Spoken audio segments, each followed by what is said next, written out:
Eu não diria uma nova era glacial. É possível que, na realidade, a gente já até esteja dentro dessa próxima era glacial. Por quê?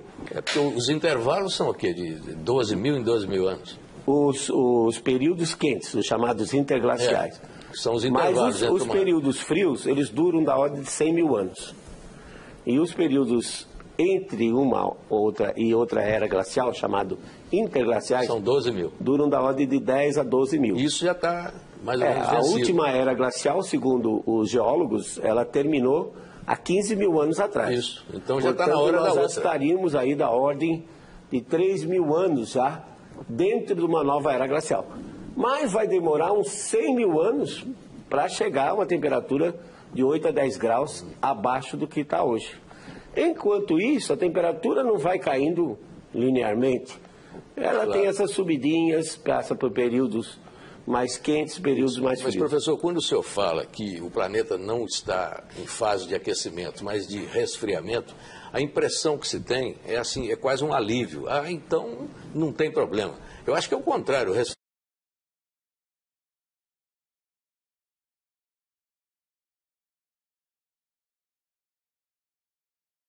Humanos se desenvolveram com um planeta mais quente do que está hoje. O frio é ruim, porque ele diminui os totais de chuva, diminui os dias com chuva. Nos invernos temos invernos mais rigorosos, com frequência de geadas severas maior, e o que leva a frustrações de safra e diminuição, então, da produção. Então, isso é muito ruim para a humanidade. Professor, pegando carona aí nessa diminuição de safra que o senhor falou, o caso do café, né? O café no estado de São Paulo, na minha opinião, é um exemplo emblemático. Então, durante a florada, se o café pegar uma tarde aí com temperatura, a flor do café pegar uma tarde com temperatura 2, 3 horas de 33 graus, aborta a florada, aí não vem o chumbinho, não vem o fruto.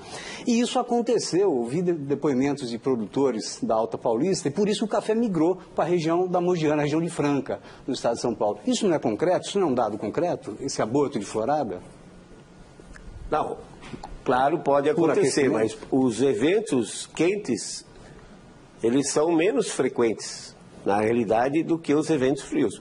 Por outro lado, você pode pensar também, aliás, você sabe disso, porque o seu pessoal, sua família passou por isso.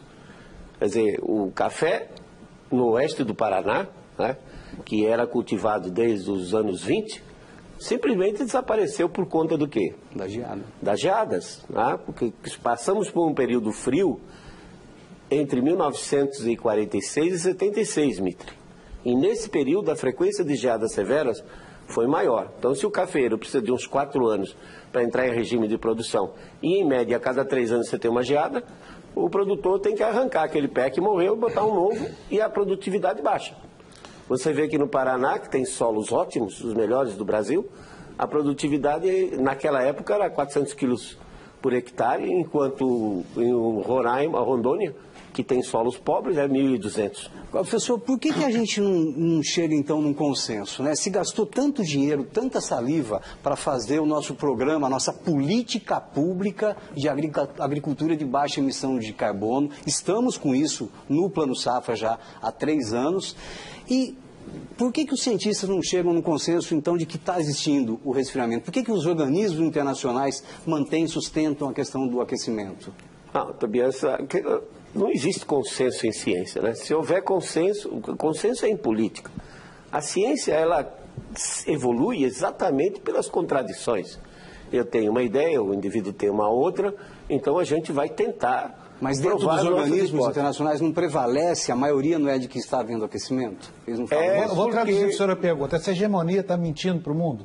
Está mentindo para o mundo. É isso? Está mentindo para o mundo essa hegemonia que é mantida especialmente por organismos como a ONU, por exemplo, o Programa das Nações Unidas para o Meio Ambiente, a Organização Meteorológica Mundial, não está dizendo para o público que existem ciclos de 25, 30 anos de resfriamento, de aquecimento, e que esse aquecimento que ocorreu entre 1976 e 98 foi resultado de uma frequência maior de El Niños que ocorreram no Pacífico.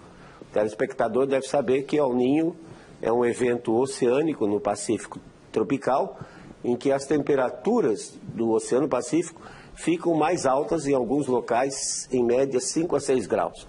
Então, quando ocorre um El Niño, ele joga muito calor na atmosfera e aquece o globo. Mas, professor, se eu pegar nos últimos 100 anos, aqueceu. A temperatura subiu nos últimos 100 anos. Claro, Mitri, porque nós saímos de um período que foi chamado a Pequena Era Glacial, que é aproximadamente de 1350 depois de Cristo, e, na minha opinião, até o início do século XX, 1915, 1917, as temperaturas estiveram mais baixas. Aí, então, vamos analisar esse período. Veja o que aconteceu. Entendi. Então é o ciclo, aí veio outro ciclo. Frustração de safra. Esse período mais longo pode estar ligado, por exemplo, à atividade solar. Frustração de safra durante esse período levou à miséria, a um aumento de doenças, de pestes na Europa, e o povo estava com fome. Então surgiram grandes distúrbios sociais, dos quais o maior exemplo é a Revolução Francesa de 1789, que tirou a monarquia do poder. E que depois, essa revolução incitou então todas as outras. Você vê que todos os países da América do Sul se libertaram depois disso. No início dos anos do século XIX, 1800 alguma coisa, Brasil é de 1822. Ora, se a gente estava num período frio, começou a subir, é claro que nos últimos 100 anos a temperatura subiu. Coincidiu com o período da Revolução Industrial em que houve esse aumento da emissão de carbono e a contaminação da atmosfera. Bom, eu não vou dizer que contaminação, por um lado, o CO2 ele não é poluente, ele não é um gás tóxico, não é um gás venenoso. Ao contrário, o CO2 é o gás da vida. Você imagina que a gente retire todo o CO2 da atmosfera, por exemplo, através de algum sistema. Acaba o quê? As plantas.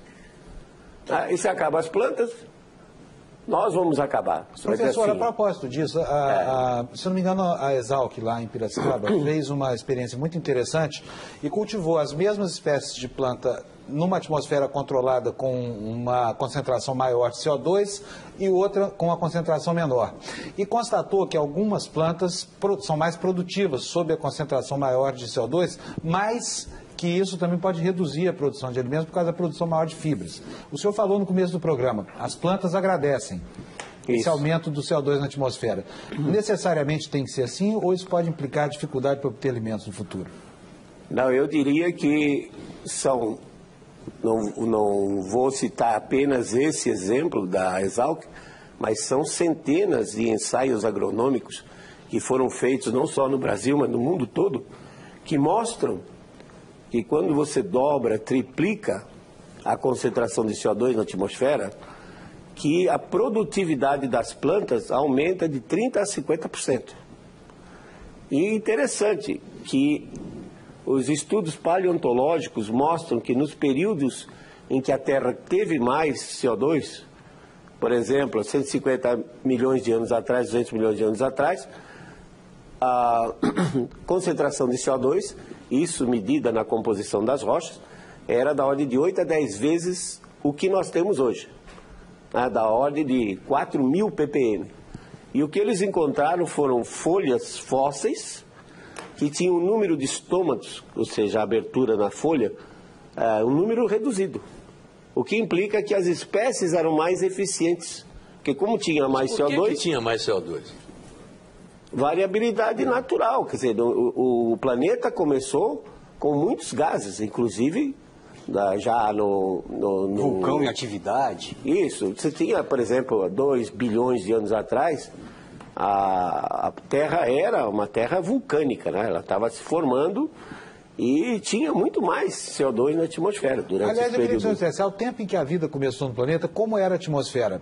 era como hoje, ou houve algum fator que fez com que esse CO2 e o carbonato de cálcio se juntassem e decantassem na superfície? Não, existe, ao longo do registro desses últimos 700 milhões em que apareceram as plantas, existem registros de períodos com mais CO2 e existem períodos em que o CO2 caiu aos mesmos níveis do que nós temos hoje.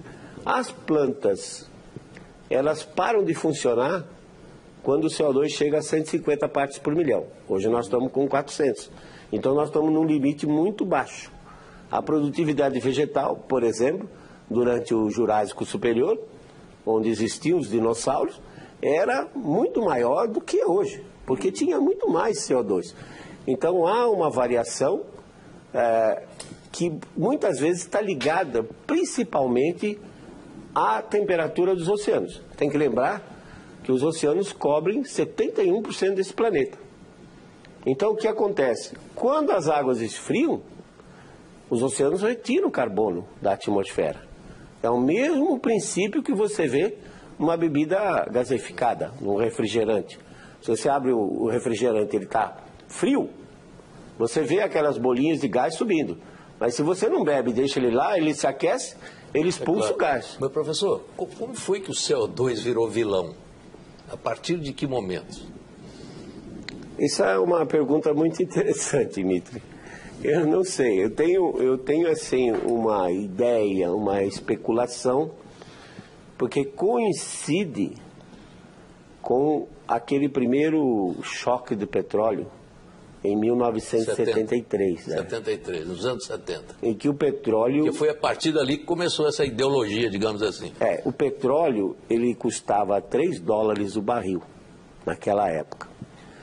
E por uma coincidência incrível, o Oceano Pacífico estava frio até metade de 1976, depois ele virou rapidamente para quente. Aí a temperatura global começou a subir, porque com o Oceano Pacífico, que ocupa 1/3 da superfície terrestre mais quente, ele vai colocar mais calor. Não me pergunte por que ele ficou quente, porque ninguém sabe. Nós não sabemos ainda qual é a causa dessa mudança. Mas o que nós sabemos é o efeito. Quando o Pacífico fica quente, a atmosfera é aquecida por baixo, recebe mais calor e o clima global aumenta. Então aproveitaram esse gancho desse aquecimento natural, que foi resultante então de uma série de El Niños muito fortes que ocorreram durante 22 anos e jogou muito calor na atmosfera. O El Niño de 97 e 98, por exemplo, fez com que a temperatura do hemisfério norte ficasse 1,5 graus, 0,5 graus acima da média.